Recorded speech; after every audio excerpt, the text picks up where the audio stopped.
Hello and welcome to the Gooner Talk, back again with you guys for another show for one of our Tactical Breakdown podcast interviews. I'm very, very happy this evening to be joined by a very special guest. It's Simon Collings at the Evening Standard. How are you doing, mate? I'm very good, mate. How are you?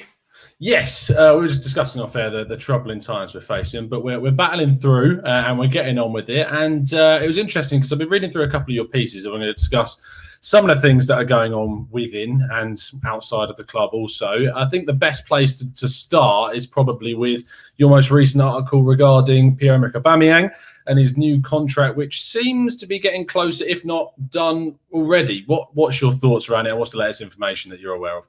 Yeah, I mean, it's 99% done. It's pretty much all done and dusted, which is the news every Arsenal fan wants to hear, and the one that for probably, since that FA Cup final, I think that was really when the momentum shifted and it looked like Aubameyang was going to be staying. I mean, credit to Arteta and to the club who've worked, exceptionally hard on this, and Arteta in particular, I think really should be stressed his role in these negotiations. I know we're going to talk more about the hierarchy later on, but he's someone who really has sold the vision to Aubameyang, what he plans to do at Arsenal. And he also, Arteta, delivered it in those 8 months he had. He took the team to win a trophy, which is what Aubameyang wants to do, any player wants to do. And now Aubameyang is ready to stay and commit to the club. And he's away on holiday at the moment. When he comes back, Arsenal will tie up the final few loose ends. We'll most likely get, I would think, a pretty big reveal video, an interview. Yeah. And for Arsenal, it will be the perfect way to kick off the pre-season because, make no mistake, Aubameyang is central to Arteta's rebuild. I love the fact you bring up the video. I mean, it's going to take some doing to beat his announcement video for sure. That was arguably my favourite one we had at the club, to be fair. It was enjoyable. Sticking on the subject, though, and kind of going into the intricacies and I suppose maybe even the controversy around the new deal, the biggest contract I remember Arsenal giving most recently is, of course, to Mesut Ozil, the £350,000 per week contract. And I think that there's a kind of an emphasis around the club not wanting to make similar mistakes with players in the future. And at the time that Ozil signed that deal, it was kind of up in the air with a few people thinking we're losing Alexis Sanchez. It's really important that we keep Mesut Ozil at the club. Obviously, with the benefit of hindsight now, that doesn't look like the smartest move in the world, especially the amount of money that he's been given. How do you think this situation differs between that and the Ozil deal?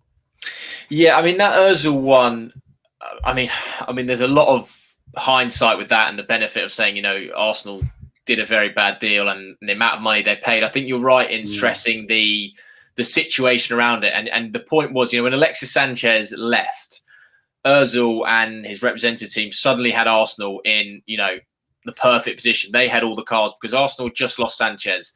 And from a PR perspective, the idea of Arsenal losing, both their best players in the space of, that short space of time really had Arsenal over a barrel in terms of negotiation. And Ozil was able to get the incredible wage that he now has and the incredible wage, which now is really a millstone for the club. I think the difference here is that this is very much a deal in isolation. The fact as well is the wage isn't going to be as big as Ozil's. He's going to go up to £250,000 a week. That's still £100,000 less than what Ozil is being paid. And I think with Aubameyang, I know he's 31, but it was a point that Arteta made towards the end of last season, actually, when Arsenal were playing Leicester, about if you look at his injury record, it is really incredibly impressive for someone who's based on pace and speed, his lack of injuries. And also you get the sense that he, certainly for at least 2 out of those 3 years, you would expect him to still perform. You look at someone, Vardy, who's a player based on speed and pace, and he isn't shown down. So I think Arsenal will believe that even with this deal going to a 31-year-old, they should be getting value for money in terms of keeping a player that probably, with the money they've got, is irreplaceable right now. Yeah, definitely. And I mean, you bring up sort of the age situation as well. And you look at the best players, not just in England, but around Europe. A lot of these players are playing later into their 30s and maintaining the quality that they have later into their careers. And I think players are more keen possibly these days to maintain their fitness and performance and athleticism to keep them going as long as possible at the highest level. And I think Aubameyang certainly falls into those parameters. The sort of sticking around contract situations and transfer situations too, there's rumours that Aubameyang's been promised that the club is going to back him up in terms of squad depth and quality. The signing that we've seen them bring in, I'm not sure whether or not it fits in with ambition or not, the signing of Willian from Chelsea. But I do think it's a shrewd signing, taking a player that you would argue is one of Chelsea's better performers this season. Taking him for a 3-year deal is the most questionable part of it, especially considering he will be 35, possibly even nearing 36, as if he was to sign a year extension, which is something else I've heard through whispers that he was kind of, not in a way promised, but there were rumours that he was sort of given, in a way, an incentive to remain at the club for possibly even longer, which is a bit strange for a player of his age. What are your thoughts around the deal? Do you think Arsenal were right to commit to 3 years with the Brazilian? And do you think it shows any real ambition? Yeah, I think the key with Willian, first and foremost, I think there could have been a possibility of having an option, but my understanding is that there's no option in it. So it's a straight 3-year deal, which I think makes it better. I think that idea of a 4th year, certainly I don't think would have sat well with fans. But in terms of what he brings, I think the debate about people saying, is it an ambitious signing? I think what it does show to Aubameyang and to certainly fans, members of the squad, that Arteta is looking to challenge for, honours now. This is not a long-term signing. This is a player who's going to come in and should be making an impact straight away and improve the team straight away, which is partly what Aubameyang wants and partly what Arteta wants, a blend of players who can impact now and some young players to help look long-term. So I think from that point of view, it is a player who is ready-made. He's Premier League proven. He's won plenty of trophies. And I think he can improve the squad straight away. The debate about whether it should have been a 3-year deal for Arsenal, well, to be honest, they're not getting him on a 2-year deal because that's what he could have got at Chelsea. And I think, if Arsenal offered 2 years, it's quite likely he probably would have stayed at Chelsea. The key, certainly a big key of the deal, was the fact he got those 3 years. And for Arsenal, if you look at the wages, a basic of £100,000 a week, I know there's been a lot about this sort of the fact it could rise dramatically. That's with a lot of bonuses and things being hit. And if he's hitting those bonuses, the club is making more money. So I think for Arsenal, it was a deal that was worth doing. I can't see, in terms of a free transfer and in terms of really a winger they could bring in right now, I'm struggling to see who could be better than Willian. And for me, I think it is a good bit of business. Yeah, I agree with you 100%. The transfer sort of scenario around Arsenal is, I don't know if it's less clear, but there's more questions now. Recruitment at the Gunners has been something of a lot of focus over the last, more than a decade, I suppose now. And with the way that Arsenal have wanted to restructure ever since not just Ivan Gazidis left, but before that when Arsene Wenger left, restructuring with Sven Mislintat originally coming in, then leaving after such a short period of time, Edu being effectively his replacement, Arsenal's movement towards using agents in their recruitment structure as well. We've seen links to Kia Jarabchin, and we know that George Mendes was involved in intermediaries for the Nicola Pepe deal as well. Now Raul Sanllehi has been moved on, and whether that's a sacking, maybe you can give some information about that. As far as I was aware, I don't think it was a sacking. It was more of a mutual thing. He certainly thinks, based on his statements, it was around COVID, and other people seem to think there's a little bit more to it than meets the eye. What's your feeling on his departure, and what kind of impact do you think it will have specifically on this summer? Yeah, it's from the pure timing of it. I think you would say from any football club in an ideal world, you're not going to be getting rid of your head of football. Your most senior footballing man at the club, and that's what he was as the head of football, on near enough 2 weeks before the season starts with the Community Shield. You don't want to be doing that. So I think there needs to be an understanding of that this is something that has accelerated quite quickly. In terms of, we saw the ESPN article that was written by James Ollie about the investigation into the Nicola Pepe transfer and the transfer dealings. The club strongly deny that is the case. But what is true is that Tim Lewis has come in, who, as a non-executive director, is someone that the Cronkies know very well. He was involved in the takeover back in 2011. So they do essentially now have someone who is an eyes and ears around the club, and it was quite intriguing when it was announced. It wasn't really done with the sort of fanfare we'll see from a signing, or it was quite a small press release on the website. You can probably dig out and find it. It must be 250 words. I can't really remember it being around on Facebook or Twitter much, but he did say in that he was going to be look at the organisation of the club, which, as Sanllehi did point out, does need to change in a COVID era because this clubs have been hit hard by this pandemic. And I think now, really, for everyone involved, for Sanllehi, for Arsenal, they'll probably be quite happy just to move on from everything because there's been so much said. There's been speculation. There's been rumours. You talk about things with age. All of that now can stop for Arsenal. and they can focus on what the future is. And that will be, certainly from a footballing side, Edu taking on a greater role, which I think is something fans want to see, but they want to know what Edu's going to do. I think we haven't really heard from him much, certainly not to the media directly, and he hasn't done much with the club media in terms of what his plans are. And Arteta himself will now have a bigger role simply because one of the cooks is now not working on the broth. So it's going to be an interesting summer now. Will it change dramatically what happens? I don't think so hugely, because I think Arteta and the club knew already what they wanted to do in this window. So I don't think this window will dramatically change. The interesting thing will be longer term, whether we see a shift in the sort of players Arsenal go for. Yeah, I want to just pick you up on the point you said about sort of Arsenal can move on from this. Because I personally, and just coming from sort of an Arsenal fan perspective, I'm still worried about the inclusion of agents in Arsenal's dealings. Arsenal, we know, are a club that financially can't compete on the same level as the Chelseas, the Man Cities, the Manchester Uniteds.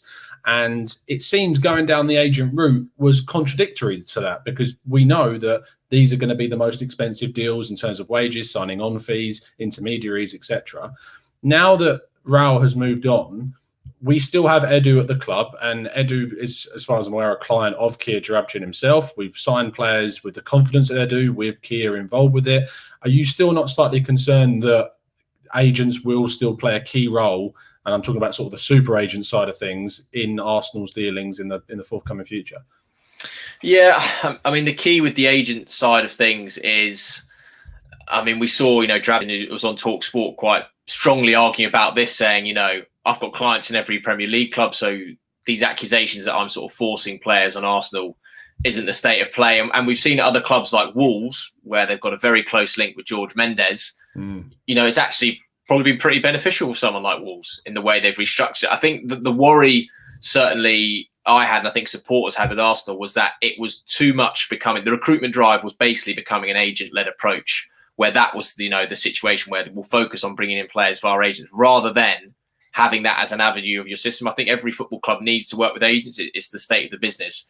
But I don't think you can solely rely on, right, we're going to get our players agents. There needs to be an element of scouting. There needs to be an element of working from a data analyst side, which I think we've seen these redundancies in the scouting department at Arsenal. But that, from my understanding, is partly because the club want to modernise their approach. They want to go with data analysts who can identify players that way.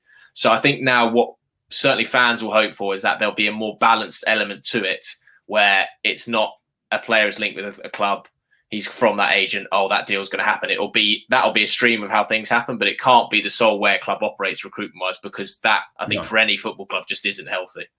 No, of course not. And I think that we've seen sort of errors in that sort of stat DNA side of things in signings. We know that Mohamed El Neni was brought in a very stat-based sort of reasoning, and that signing hasn't worked out. Other players have that same situation. Stats have their benefits. I mean, I'd be a massive hypocrite on this channel if I said that all of a sudden statistics weren't a part of anything, and because we use them so heavily to analyse players that are linked to the club. But at the same time, you need to have that outside of just pure numbers perspective of players. And do you think there's maybe Arsenal have been failing to look at the mental side of players, looking at their attitude, the way they gel with other players in the team? Because we've had a couple of official scouts from clubs in Europe come onto the channel and say that they look for, in particular, the mentality of players, how they act in training, what they're doing with their other players. Do you think that might be something that Arsenal have missed, or just something that hasn't quite worked?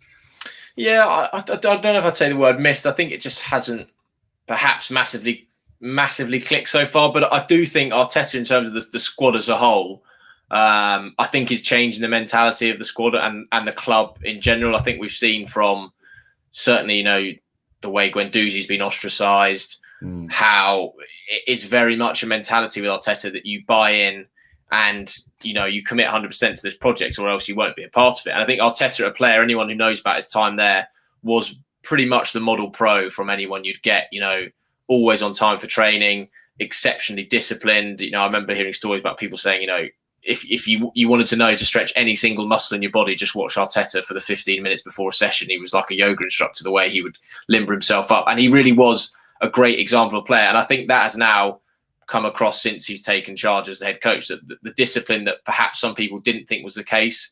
I remember I saw, a few tweets that were flying down from Ian Wright towards even the end of the Wenger days about, players turning up late for training, there not being that organisation. That, for me now, it's the same group of players by and large, but Arteta has been able to change that. So sometimes it can be about the club need to change a player's mentality, and it's the ability that's there, and you've got to find a way to harness that. And I think Arteta is doing that. And for me, the big player that will be next season will be Nicola Pepe, because he's someone who you see flashes of brilliance, you know, for 5-10 minutes in a game, and then too often he becomes a passenger. But there's definitely the ability in Pepe.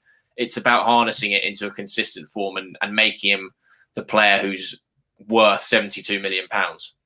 I think there's an element, and we talked about the James Ollie ESPN investigation article that he wrote, and I think there was a weird kind of backlash, completely indirect and nothing to do with the investigation itself or the article about it, that Pepe was suddenly starting to receive some backlash and was kind of forced into the spotlight, questioning whether the transfer deal was worth it. And I completely agree with you in terms of him showing flashes of brilliance. And I think that there's a real player in there, and if he can perform more consistently, you've got arguably one of the best wingers, if he can perform on a consistent level to the quality that he's got, the best winger in the Premier League, if he can play at that level all the time. My question would be, is that do you expect and sort of Arteta to get that from him in a consistent way, or do you think that more work needs to be done to support Pepe with additional signings around him?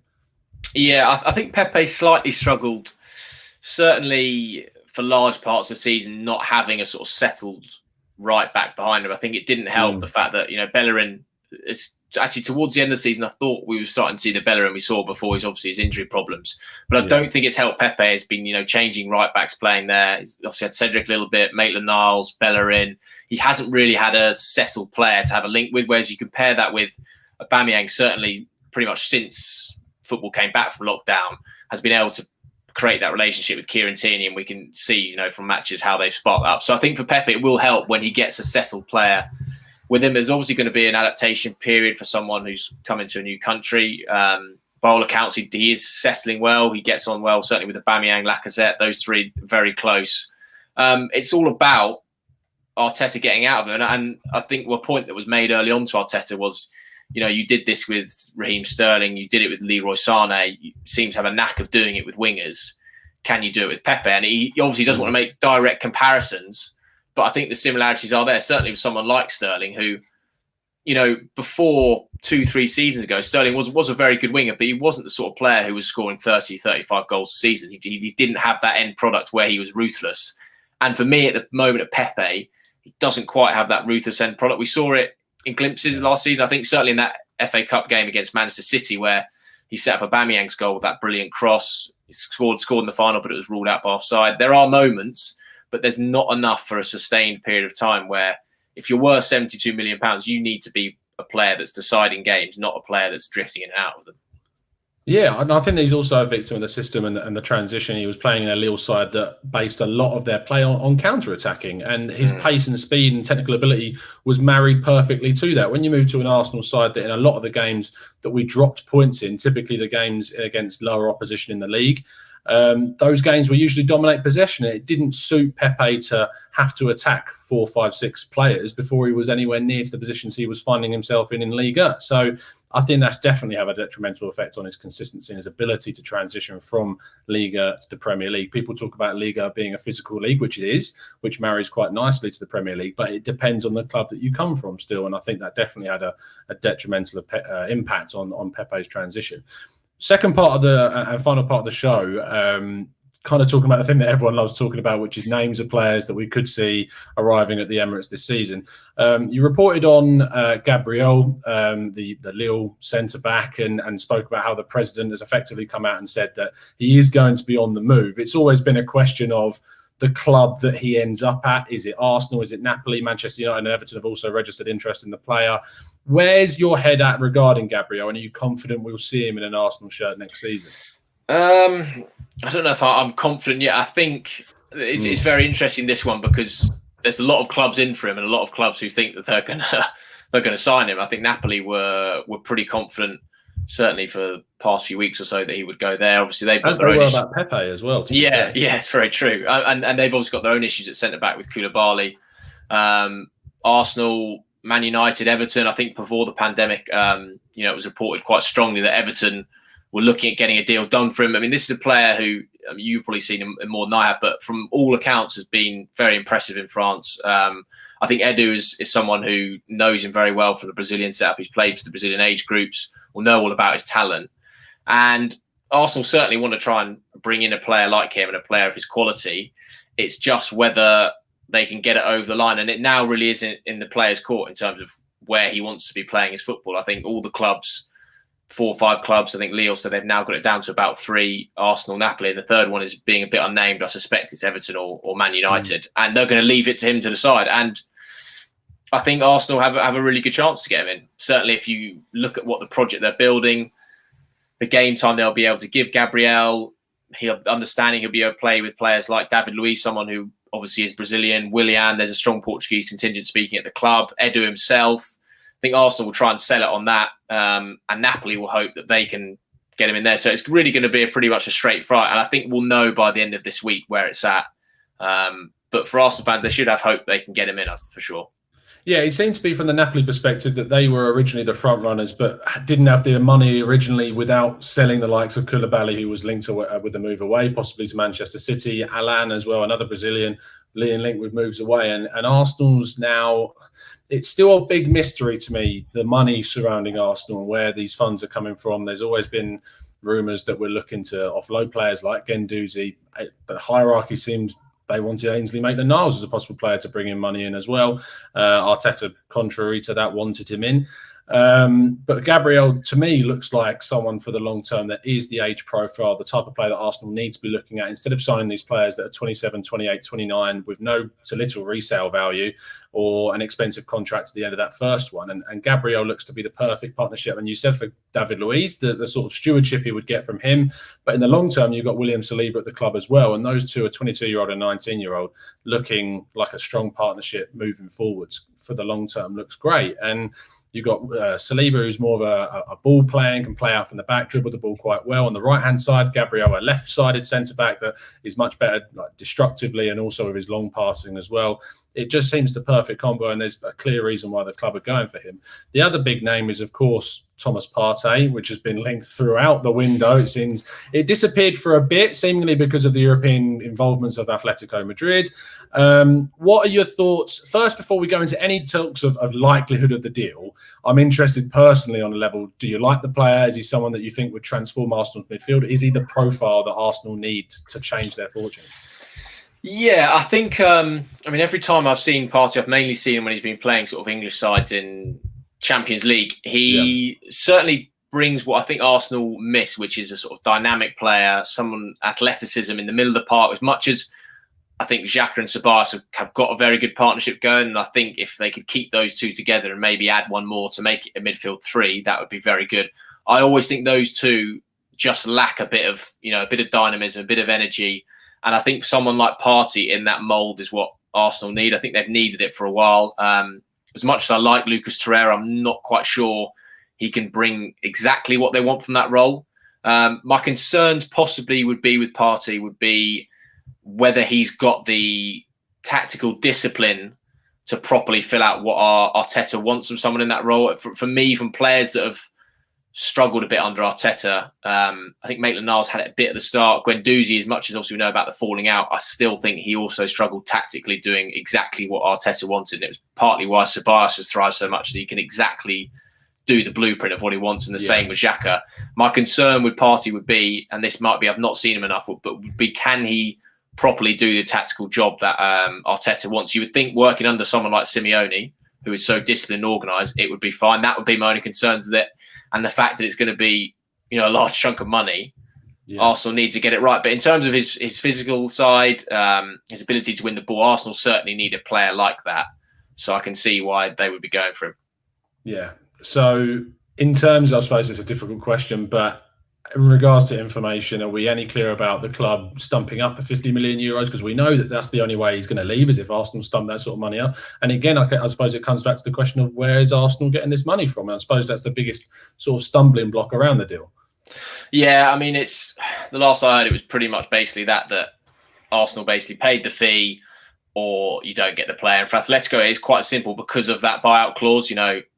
That is the price, and it's the same with what Chelsea had with Werner and Leipzig. And it means deals can be done very quickly, which is why something like this you could think could possibly rumble on, because when you know that's the price, Arsenal could think, if they can't get him in early, they can just wait and go back there because that price isn't going to change. That price is going to stay the same. Atletico, from their point of view, have no desire to lower that. They haven't, as it is at the moment, they've not shown an interest in taking players from Arsenal. I think there was a sort of hope that someone like Guendouzi or Treya might fit the type of player that Diego Simeone want to work with. But I think, particularly in the current climate, in a pandemic where clubs are tight on cash, I think the ability to have the raw money is what you'd want. I think another difficulty in terms of that money as well is, from my understanding, is you have to pay that clause. You need to pay that in full. It's not one where you can structure it. It's not like the Pepe deal where Arsenal paid, 20 million up front and then staggered it. This needs to be paid in full. So Arsenal do have some money to spend. The exact amount of that we don't know, but they're going to have to generate money from sales. So at the moment, I think we need to see players going before they suddenly start spending 50 million euros on someone, really.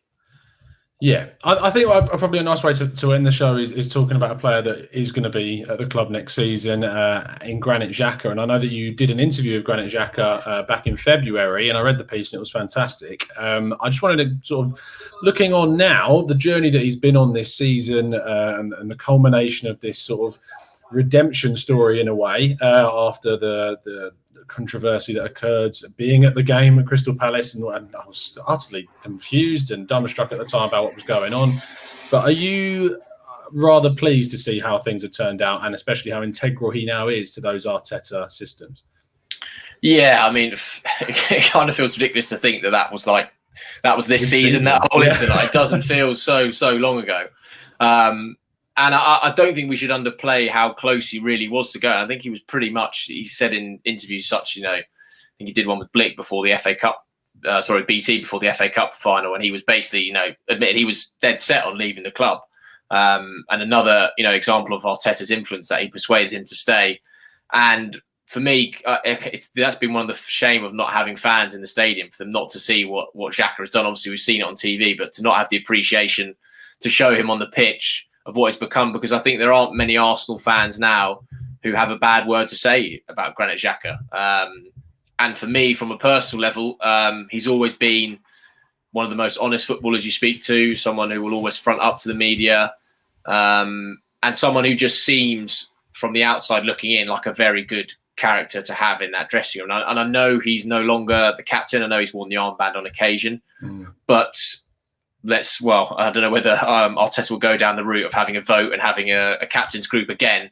But I think really now, in terms of a leadership group at Arsenal, Xhaka is firmly in that mould, I think, alongside obviously Aubameyang, Bellerin, players like that. But he is someone who, it doesn't matter if he's got the armband or not, he is going to be a leader at Arsenal. And the fact they've got him, I think, has been key to the revival under Arteta. Yeah. 100%. Thank you, Simon. Appreciate your time this evening. Can you tell people where they can find you on Twitter and any upcoming work you're excited about? Yeah, so I'm on Twitter at SR_Collings. In terms of upcoming work, well, we're looking ahead to the Community Shield. We should have lots of stuff coming from Arsenal. They're back in pre-season. Few players going back sort of middle of this week for a bit of testing, and then Friday, Saturday, the FA Cup players will be back in. So there'll be lots of stuff across the standard building up to the season. Hopefully, an Aubameyang announcement as well for fans to enjoy, and a few more signings as well. Yeah, 100%. Thank you again, Simon. Make sure you go check out his stuff over on Twitter and at the Standard, of course. We'll see you again very, very soon. And as always, up the Arsenal.